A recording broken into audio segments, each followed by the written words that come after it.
Let's get started with today's mail time. We are back. I'm not even gonna introduce myself. We're just gonna jump right into it. First off, I'm pretending like I don't know what this is, but I do. This, ladies and gentlemen, is going to be Rotor Riot's very first product. Yes, it is a motor, and it is a 2306. We're still testing out a couple of KVs, a couple of different windings. This one, as you can see, take a good close look at those windings. Those, geez, I feel like Jesus might have won them themselves. I don't know. I don't know what else to say. These are the best windings I have ever seen.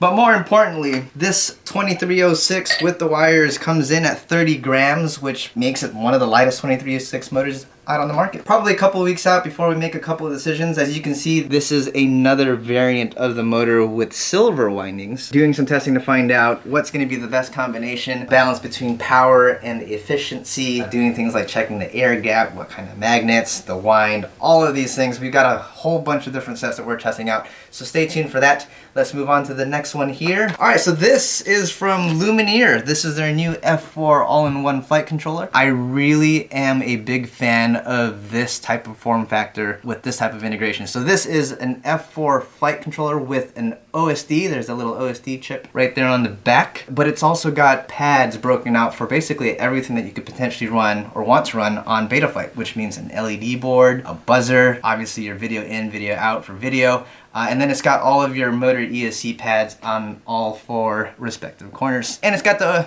current sensor in there, so this makes everything easy. So they do include an XT60. This is not made to actually attach a wire to. This is actually made to just go directly onto the board, and then you solder it there. Now, some of you might be okay with this. I'm personally a little wary just because, you know, when you crash, your battery might get ejected, which means that flight controller, not the flight controller, but that XT60 is going to get yanked on, and you might end up with a broken board. Check that out, Lumenier F4 AIO flight controller. Okay, let's open it up. Suspenders.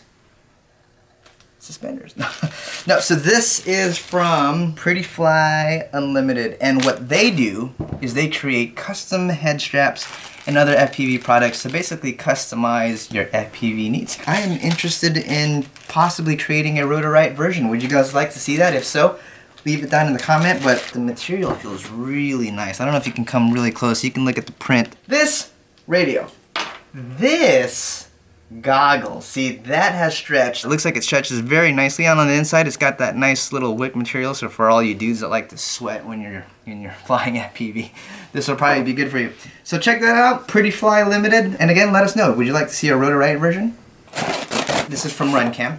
And I feel like I just featured some RunCam stuff just like last week. That's how fast these guys are moving in the industry. They've already come out with, let's find out, Eagle 2. The Eagle 1 was a great looking camera, primarily because it had 800 TVL lines. But some people were complaining a little bit about latency. Some people were also complaining about like some shimmering effects. So I haven't tried these yet. It looks like they are sending it with a 2.5mm lens, and I think there's a couple of lens options here. Yep, a 2.5 140-degree field of view. To be honest, I don't know anything about the Eagle 2. I didn't get any product information on it, so I'm just gonna guess that it's an improved version. 18 grams as is. Nope, 19 grams. So that is definitely a little bit of a heavier camera.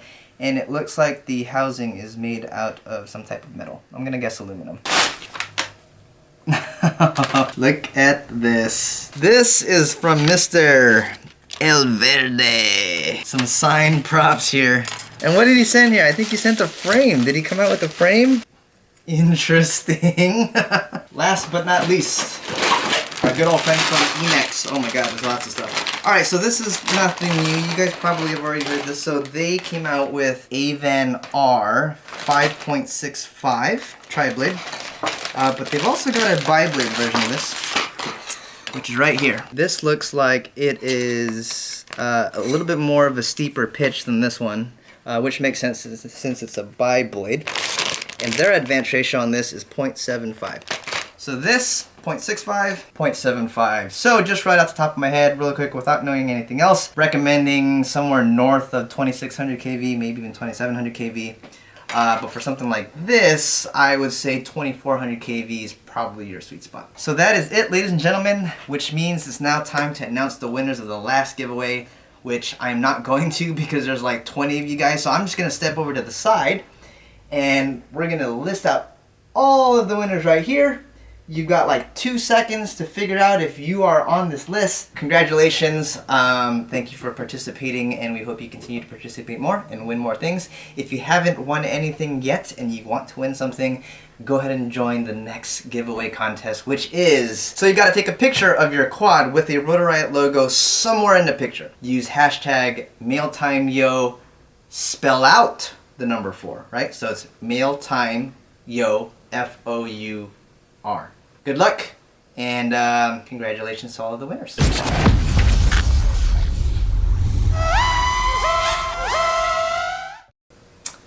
Yeah, I don't know how else to end this, so that's what we're gonna do. We're just gonna end it with an awkward silence.